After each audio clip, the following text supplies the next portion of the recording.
Hello and welcome प्यारे बच्चों, कैसे हो सारे। मैं असीम भारद्वाज स्वागत करता हूं आप सभी का संसारम पे।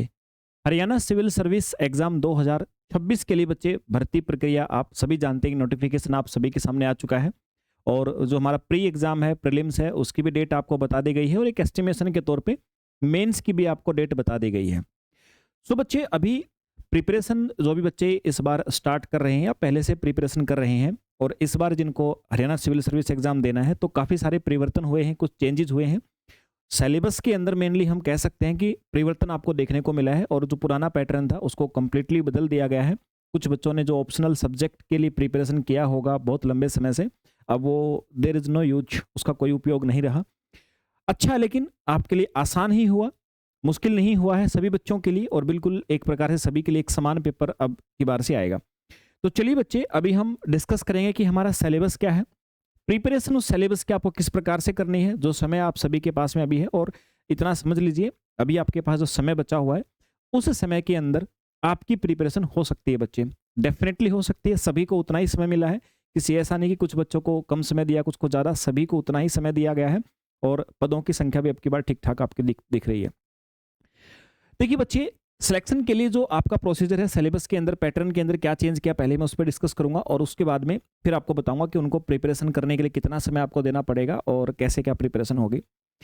भाई आप सभी को बच्चे हरियाणा सिविल सर्विस एग्जाम 2026 के लिए एक सूचना कमीशन की तरफ से क्लियरली बच्चे आपको दे दी गई है कि भाई आपको जैसा पहले 3 स्टेज से होके गुजरना पड़ता था, अभी भी आपको उन्हीं 3 स्टेज से होके गुजरना पड़ेगा। स्टेज की संख्या बिल्कुल सेम है और उसके अंदर सबसे पहला आपका स्टेज थी बच्चे, प्री एग्जाम आपका होता है। उसके बाद फिर मेंस एग्जाम बच्चे आपका होता है और उसके बाद में फिर आपका जो इंटरव्यू होता है वो चीज़ें।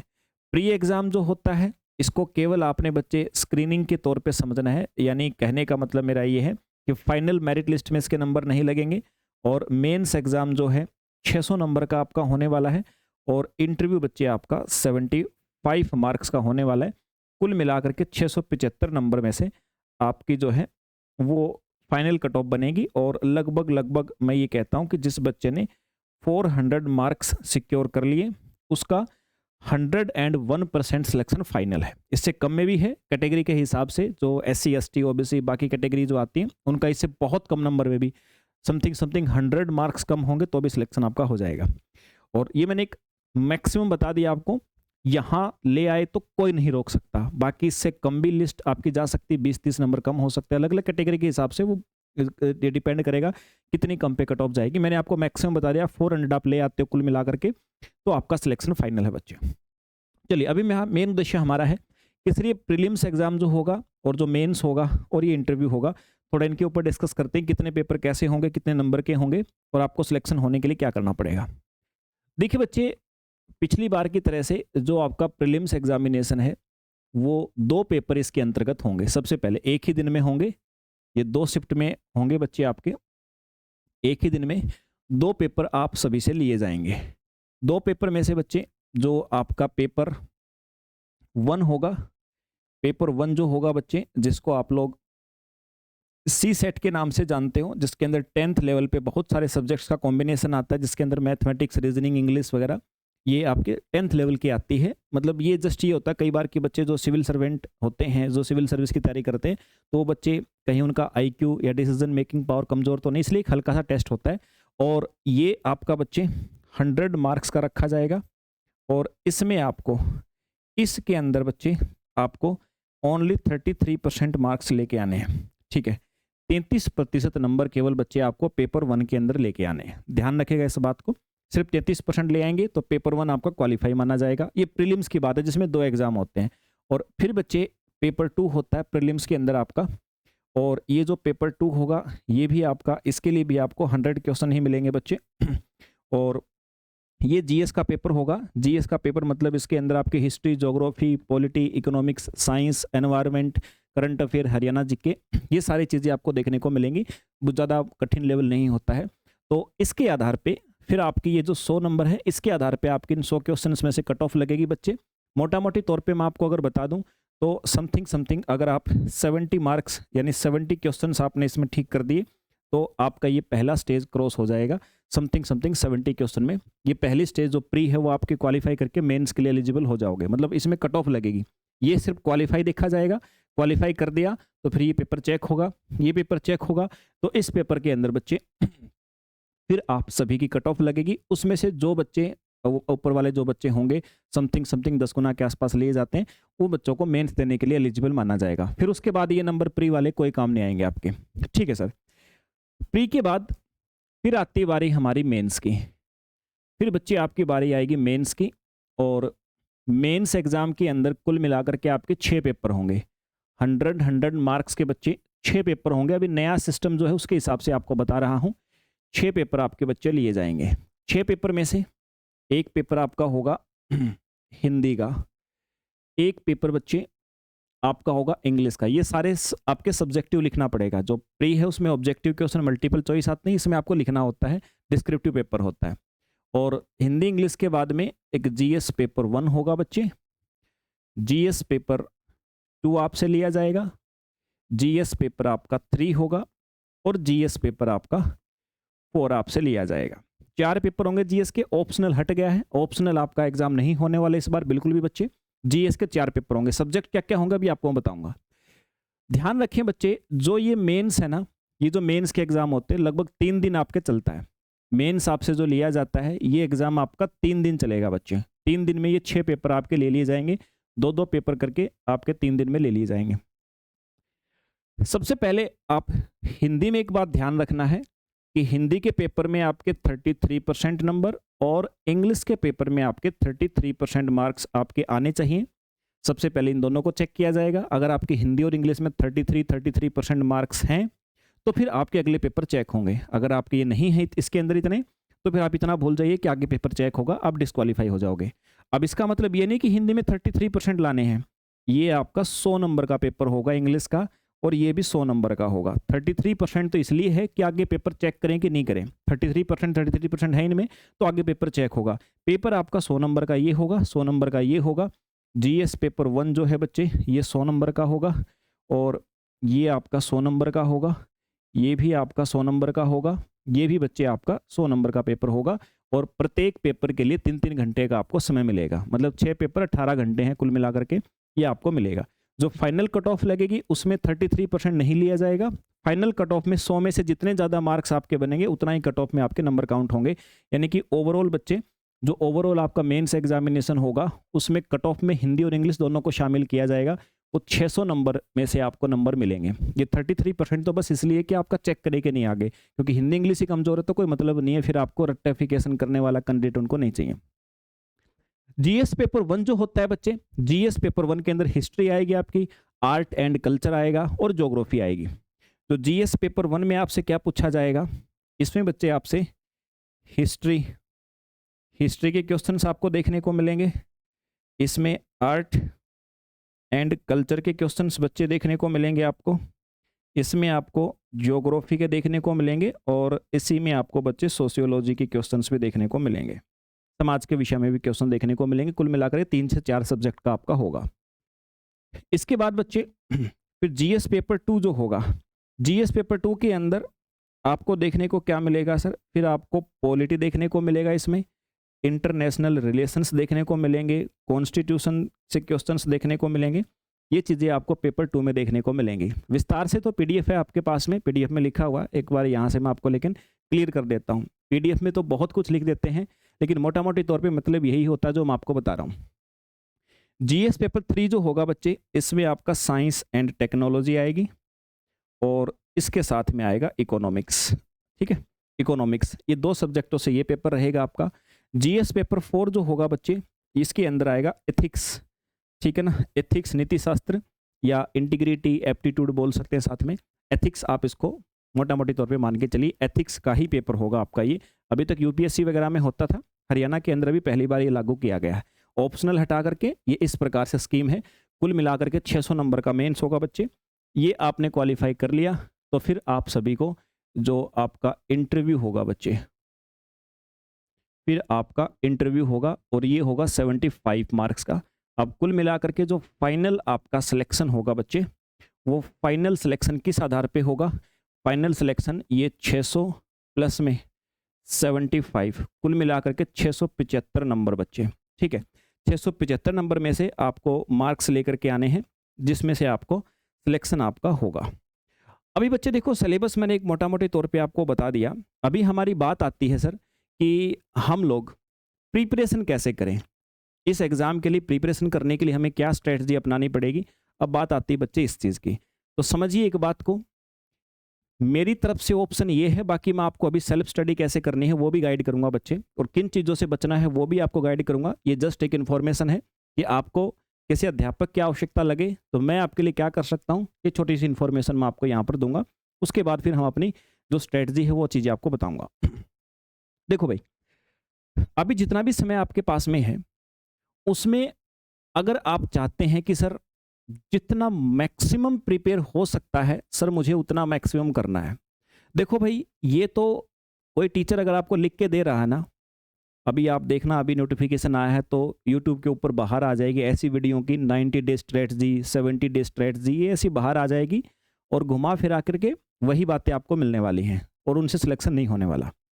एक ही बात याद रखो, मैच्योरिटी ये कहती है, एक मन में ठान लो कि अभी से लेकर के एग्जाम तक जितना भी टाइम आपके पास में है, जितना आपका पूरे दिन में फ्री टाइम होता है, मतलब पढ़ाई के लिए, आप जॉब करते हो नहीं करते हो, जितना टाइम है वो सारा पढ़ाई पे देना है। बस एक ही काम तुम कर सकते हो, इसके अलावा ये 90 डे स्ट्रेटजी, 70 डे स्ट्रेटजी भाई सब व्यर्थ हैं, उनका कुछ नहीं जाता। 10 किताबें आपके सामने लिख के चले जाते हैं और ऐसा कुछ होना है नहीं एकदम से कि आप सारी चीज़ें सीख लोगे। मैं सीक्वेंस में सारी बात बताऊंगा। अगर आपको प्रिपरेशन के टीचर की आवश्यकता पड़ रही बच्चे, तो संसारम एप्लीकेशन डाउनलोड करोगे प्ले स्टोर से, तो ये आपको हरियाणा सिविल सर्विस का आगाज बैच है बच्चे, प्री प्लस मेंस दोनों के लिए बैच रहेगा और चार्ज इसका 2999 2,999 रुपये चार्ज रहेगा बच्चे। इस बैच के अंदर देखो क्या चीज़ें होती हैं। प्री के अंदर लगभग आपके सारे वो सब्जेक्ट होते हैं, प्री एग्जाम के तौर पे लगभग वो सारे सब्जेक्ट होते हैं जो मेंस में भी आने हैं। मतलब प्री में जो पढ़ेंगे उन्हीं सब्जेक्टों से मेंस के भी पेपर बनेंगे आपके। डिफरेंस रहेगा लिखने की प्रैक्टिस का, आपकी नॉलेज का, आपके ज्ञान का। प्री के लिए आपको लाइव लेक्चर्स इस बैच के अंदर बच्चे मिलने वाले हैं। लाइव लेक्चर प्लस में जो पीवाईक्यू को शामिल करते हुए एमसीक्यू प्रैक्टिस, ये दोनों चीज़ें आपको इस बैच में सबसे पहले तो मिलने वाली हैं। दोनों ही फॉर्म में रहेंगी, लाइव फॉर्म में भी रहेंगी और जो क्लास डेली हो जाती है वो रिकॉर्डेड फॉर्म में भी रहेंगी। जो क्लासें हो चुकी हैं वो रिकॉर्डेड फॉर्म में भी आपको इस बैच के अंदर मिलेंगी। ये तो हुई प्री की बात बच्चे। और प्री कोई बहुत बड़ा टास्क नहीं है, आपने कभी ना कभी किसी न किसी एग्जाम की तैयारी करी होगी, तो प्री में आपकी सारी काम आने वाली है। जितना जीएस पढ़ा है वो सारा जीएस यहाँ काम आने वाला है, उसी को एनहेंस करना और बढ़ाना है अपने अपने ज्ञान के स्तर के हिसाब से। तो वो चीज़ें बच्चे सीक्वेंस में सारे लेक्चर्स कंप्लीट सिलेबस के आपको इसमें पेपर 1 के लिए, प्री के लिए करवाए जाएंगे। फिर बारी आती है sir mains examination. Sir mains examination के लिए क्या करें? देखो मेरे भाई, इतने बात श्योर कर लो, बहुत सारे बैच अभी भी आपको एप्लीकेशनों पे दिखेंगे, बहुत सारे बैच दिखेंगे मेरे भाई। आप मार्केट में देखोगे भी यूट्यूब के ऊपर, तो प्री प्लस मेंस का बोल के और फिर आपको 10-10, 12-12 हज़ार, 15-15 हज़ार, 20-20 हज़ार में बैच आपको देखने को मिलेंगे। लेकिन मैं आपको एक बात कह देता हूँ, एक चीज़ मैं आपको बहुत क्लियरली कह देता हूँ मेरे भाई, ये जो मेंस एग्जामिनेशन है ना, ये किसी भी टीचरों की केवल क्लासेस देख करके कभी नहीं हो सकता है। तो कोई मतलब नहीं है मेंस के नाम पे किसी कोचिंग संस्थान में 10-15 हज़ार रुपये खर्च करने का, कोई मतलब नहीं है। ये केवल हो सकता है, मेंस के लिए प्रिपरेशन हो सकती है केवल और केवल सेल्फ स्टडी से। और सेल्फ स्टडी तब कर पाओगे बच्चे जब आपके पास में गाइडेंस होगी। गाइडेंस होगी बच्चे। आप चाहे एक बार ट्राई करके देख लें, आप किसी टीचर का बैच लेकर के क्लासेस देख के देखें मेंस के लिए। अगर मेंस के लिए क्लासेज ही आपको देखनी है तो कम से कम भी बच्चे उसका 1 ईयर से 1.5 ईयर का प्रोग्राम होता है। अदरवाइज इससे कम टाइम में अगर आप सोच रहे हो कि मेंस एग्जाम की तैयारी आप लोग किसी के लेक्चर देख के कर लोगे तो वो कभी नहीं होगा बच्चे। या तो आपके पास साल 1.5 साल हो, आराम से बैठ के टीचर आपको जो कहानियां सुनाए मेंस एग्जाम के लिए वो सुनते रहो, अच्छा लगेगा और गुण भी गाओगे उस टीचर के। बट एग्जाम ये 1.5 साल कर लोगे तो भी नहीं होगा। एग्जाम के लिए फिर से यहाँ पे आना पड़ेगा और इसके लिए चाहिए बच्चे आपको गाइडेंस। गाइडेंस के साथ में गाइडेंस लेक्चर। गाइडेंस लेक्चर का मतलब होता है बच्चे कि आपको जो टॉपिक्स पढ़ने हैं, जो सिलेबस से रेलिवेंट हैं, उन सारे टॉपिक्स और उनका सोर्स क्या है, उनका स्रोत क्या है, प्रतिदिन कितना पढ़ना है आपको, कैसे प्रैक्टिस करनी है, आपके डिस्क्रिप्टिव पेपर चेक कैसे किए जाएंगे, लिखना कैसे, कमियां कैसे निकाली जाएंगी, सुधारा कैसे जाएगा, ये सारी चीज़ें आपको आवश्यकता पड़ती है। और ये तभी आपके सामने आएंगी जब सेल्फ स्टडी करोगे। टीचर पढ़ाता रहेगा, आपको आपकी कमियों का क्या पता लगेगा। तो मेरे भाई, ये जो बैच, आगाज बैच आप सभी को दिख रहा है, सबसे पहले प्री एग्जाम के लिए तैयारी करोगे तो इसके अंदर जो जो सब्जेक्ट आपके प्री प्लस मेंस में आए हैं, मेंस लेवल तक आपको वो सारे टॉपिक मेंस लेवल तक करवाए जाएंगे प्री की प्रिपरेशन के साथ साथ ही, क्योंकि प्री के अंदर भी बहुत सारे क्वेश्चन ऐसे होते हैं जिनका लेवल अच्छा खासा है। उसके बाद बच्चे फिर मेंस के लिए अभी आप प्री की तैयारी करेंगे ना, तो बहुत सारा सिलेबस ऐसा है कि मेंस एग्जाम तभी समझ पाओगे जब प्री के लिए आप उन टॉपिक्स को अच्छे से पढ़ोगे। यानी मेंस में ऐसा मान लीजिए, मेंस में जो आप आंसर राइटिंग करेंगे तो उसमें 60% कंट्रीब्यूशन आपके प्री एग्जाम में जो आपने पढ़ा है उसका होने वाला है। उसी के बिहाफ पे कंसेप्टों का एनहेंस करेंगे आप लोग। तो प्री की प्रिपरेशन के साथ साथ बच्चे कुछ घंटे का रोड मैप और जहां से आपको पढ़ना है वो सोर्स, ये दोनों चीजें आपको इसी बैच के अंदर बच्चे करवाई जाएंगी। मतलब प्री की प्रिपरेशन के साथ साथ ही आपकी मेंस की प्रिपरेशन शुरू होगी, और मेंस के लिए जो सोर्स आपका होगा, जिस प्रकार से आपको गाइड किया जाएगा, एक कंप्लीट आपका रोड मैप लेके चला जाएगा। वीकली टारगेट्स आपको दिए जाएंगे, प्रत्येक वीक में आपको जो टारगेट दिया वो चेक होंगे, प्री के साथ मेंस के भी, ये ध्यान रखें बच्चे। और जैसे ही आपका लगेगा कि मेंस का सिलेबस, ध्यान रखना, मेंस का सिलेबस कंप्लीट कभी भी कोचिंग की तरफ से नहीं होगा, वो आपकी तरफ से होगा। ये ध्यान रखिए बच्चे, फिर से कह रहा हूं, पढ़ेंगे आप, टारगेट आप लेंगे, टारगेट पूरा आप करेंगे। और टारगेट क्या होगा, किस सोर्स से होगा, कौन से टॉपिक का होगा, हम डिसाइड करेंगे आप पूरा उसको, ध्यान रखिएगा। और इसके अलावा कोई दूसरा मेथड नहीं है। आप चाहे बेशक किसी कोचिंग सेंटर में जाकर के एक बार एनरोल करके देख लो, 15 दिन के बाद में बात समझ में आ जाएगी कि जितना अच्छा थंबनेल बनाते हैं ना आपको बैच का नाम का, उसके बाद उसके अंदर क्या मिलता है आपको समझ में आ जाएगा। तो बच्चे, ये दोनों प्रिपरेशन चलेंगे जब हमारा होगा मेंस के, भाई हमारे मेंस के एग्जाम के आसपास आ गए, तो उसके बाद में फिर आपको ये जो इंटरव्यू के लिए आपको फिर गाइड किया जाएगा। फिर इंटरव्यू के लिए कुछ मॉक्स लिए जाएंगे, आपका इंटरव्यू के लिए कम से कम 10 से 12 सेशन आपके लिए जाएंगे, जहां पर आपको बुलाया जाएगा, और जैसे इंटरव्यू वहां पर होता है उसी प्रकार से आपका इंटरव्यू लिया जाएगा बच्चे। तो ये सारी चीज़ें मिलेंगी बच्चे इस बैच के अंदर। और फीस, नॉमिनल से फीस है बच्चे 2,999 रुपये फीस रहेगी इस बैच के अंतर्गत जो आपको मिलेगी। टीचर्स हर सब्जेक्ट के अंदर आपको आवश्यकता नहीं देखने की। संसारम जो है उसकी क्वालिटी मेंटेनेंस के विषय में आपने पता है, जो बच्चे पढ़ चुके हैं वो पहले से जानते, नहीं पढ़े हैं अभी उनको समझ में आ जाएगा। ओके सर, अभी फिर बात आती है, ये तो होगी मेरी तरफ से कि सर अगर आपको एप्लीकेशन की आवश्यकता कैसे करेंगे। अब बात आती है उन बच्चों की जो कह रहे हैं कि सर हमें केवल और केवल सेल्फ स्टडी से ही एग्जाम निकालना है, हम कोचिंग कहीं भी नहीं लेना चाहते, हम क्या करें सर, कहाँ से शुरुआत करें। तो मेरे भाई, मैं आपकी प्रिपरेशन को दो पार्ट में बांटता हूँ, प्री और मेंस दोनों की प्रिपरेशन की बात कर रहा हूँ, पार्ट 1 और पार्ट 2। ये पार्ट 2 जो है ना, यहाँ पर आपको मेरी आवश्यकता पड़ेगी, और जब मेरी आवश्यकता पड़ेगी तो मैं आपको बिल्कुल कुछ चार्ज नहीं करूँगा, फ्री ऑफ कॉस्ट मैं आपको सहायता करूँगा बच्चे, इसमें फ्री ऑफ कॉस्ट आपको सहायता करूँगा। लेकिन ये पार्ट 1 जो है ना, ये वाला जो लेवल है, ये क्रॉस करके आप मेरे पास आओगे तब मैं आपकी सहायता करूँगा। क्योंकि बच्चे आप, अब जनरली क्या होता है ना, आजकल बच्चों का थिंक बहुत करते हैं। जैसे ही अभी हरियाणा सिविल सर्विस का फॉर्म आया है ना, कुछ बच्चों के तो रोंगटे खड़े हो गए होंगे और ये सोचना शुरू कर दिया हो कुछ भी करके इस बार तो मुझे कर देना है। 2 से 3 दिन तक उनके अंदर का मोटिवेशन लेवल बहुत हाई रहेगा, चौथे दिन से थोड़ा धीमा होना शुरू होगा। 3 दिन में वो क्या डिसीजन लेंगे, किस किस टीचर से डिस्कस करेंगे, कभी उस कोचिंग वाले को फ़ोन लगाएंगे, कभी उस कोचिंग वालों को लगाएंगे, कोई मतलब है नहीं मेरे भाई। ये लाखों बच्चों के मन में हर बार जब कोई ना कोई फॉर्म निकलता है, ये रोज़ की कहानी है। तो करना क्या है वो समझ लो मेरे भाई। अगर आपको लग रहा है कि आप HCS के लिए एलिजिबल हो पाओगे, कर पाओगे, नहीं कर पाओगे, सबसे पहला काम करो, यहाँ पर ये लेवल पार करो। इसमें क्या करना है, अपने स्कूल की दोबारा से उठाओ 6th to 12th, 6ठी से 12वीं क्लास में बच्चे जो भी NCERT बुक लगी थी, जो भी 6ठी से 12वीं में NCERT की आपकी GS की किताबें थी, जनरल स्टडी किताबें थी, हिस्ट्री, ज्योग्राफी, पॉलिटी, इकोनॉमिक्स या साइंस की किताबें, साइंस को लास्ट में पढ़ना, जितनी किताबें थी इसको कवर कर लो। पहली बात तो इसको आपने कर लिया तो आपका प्री वैसे ही क्लियर है, आपको किसी कोचिंग सेंटर की भी आवश्यकता नहीं पड़ेगी, प्री आपका वैसे ही मोस्टली हो जाएगा। ये कर लिया आपने, और ये प्री के एग्जाम से पहले ही कर लोगे आप, अगर लगोगे ढंग से कर लोगे पहले से ही। ये कर लिया बच्चे, फिर आप सच में उस लायक हो कि आपको हमारी गाइडेंस की आवश्यकता पड़ेगी, फिर आप हमारे पास आकर के आगे की स्ट्रेटजी पता कर सकते हो, जिससे आपका प्री और बेहतर हो और मेंस की प्रिपरेशन साथ साथ हो। ये सेल्फ स्टडी के लिए मैंने आपको कहा, ये मेरी तरफ से आपको फ्री ऑफ कॉस्ट सर्विस रहेगी, बिल्कुल बेफिक्र रहें। लेकिन अगर आप ये नहीं कर पा रहे हो, आपको ये करते करते बीच बीच में ऐसे सस्पेंस आ रहे हैं कि अरे करूं कि नहीं करूं, बहुत टाइम लग रहा है, यूट्यूब पे देखता हूं कोई टीचर कम टाइम में करवा दे, कभी भी नहीं मिलेगा। आपको सपने जरूर दिखाए जाएंगे कि हम बहुत कुछ करेंगे आपके लिए, होगा वही जो हमेशा से होता आया है और जो सबके साथ होता आया है। तो इसलिए बच्चे ये शॉर्टकट के चक्कर में मत भागना। ये शॉर्टकट अगर तुम इसका एनसीईआरटी का शॉर्टकट अगर तुम यूट्यूब पे ढूंढोगे ना, तो तुम्हें शॉर्टकट तो नहीं मिलेगा, बहुत लॉन्ग कट मिलेगा कोई ना कोई, लेकिन आपको बातों से कन्विंस जरूर कर लेगा वो कि हाँ हम आपको शॉर्टकट देंगे, आपको ऐसे कराएंगे वैसे कराएंगे। मेरे भाई एनसीईआरटी के जैसा शिक्षक कोई भी नहीं है। तो अगर आप सेल्फ स्टडी चाहते हो तो बच्चे ये एनसीईआरटी करो, इनको पढ़ो।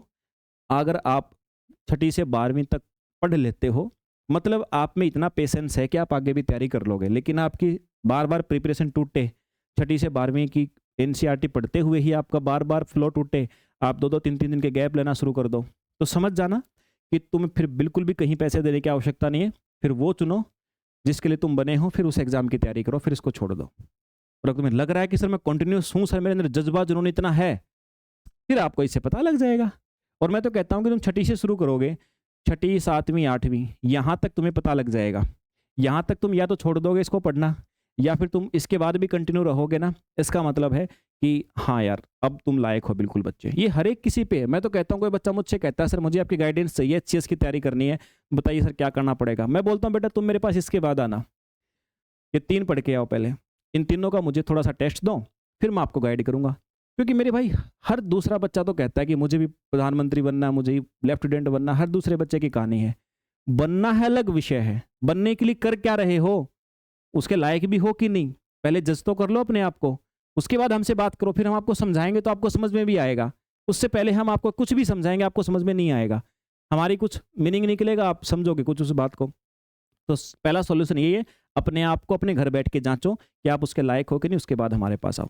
तो बच्चे ये दोनों ही चीज़ें मैंने आपको बताई, ये तरीका करो। उसके बाद फिर मैं आपको बुक बताऊंगा जो और स्टैंडर्ड बुक्स आपको पढ़नी है, क्या क्या सोर्स से पढ़ना है।